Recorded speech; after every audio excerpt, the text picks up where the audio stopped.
Vamos a instalar un microondas integrable en columna. Teka dispone de una de las gamas de columnas de cocción, instalación vertical de horno más microondas, más completas y vanguardistas del mercado.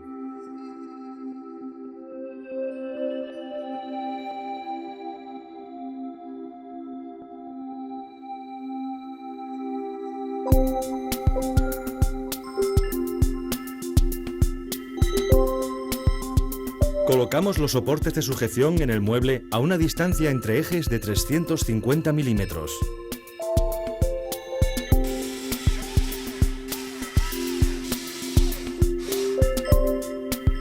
Realizamos la conexión eléctrica. Después, introducimos el microondas en el hueco de encastre y colocamos las 4 patas en la posición más elevada. La altura de las patas se regula girando las 180 grados. En la posición elevada alcanzan una altura de 50 milímetros. Cortamos las pestañas de los soportes laterales de acuerdo a la anchura del hueco de encastre y los fijamos posteriormente a las patas delanteras del microondas. Unimos las patas del microondas a los soportes inferiores para centrar el microondas en el hueco. Por último, colocamos el marco en la posición marcada por la flecha y lo atornillamos tanto en la parte superior como en la inferior.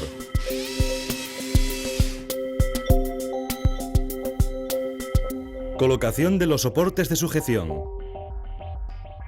Conexión eléctrica. Introducción del microondas en el hueco. Regulación de la altura de las patas.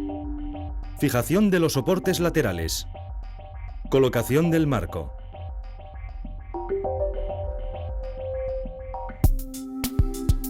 Bueno, pues ya tenemos el microondas TMW 22 bit instalado en columna con el horno.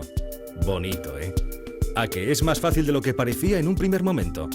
Y todo en 10 minutos.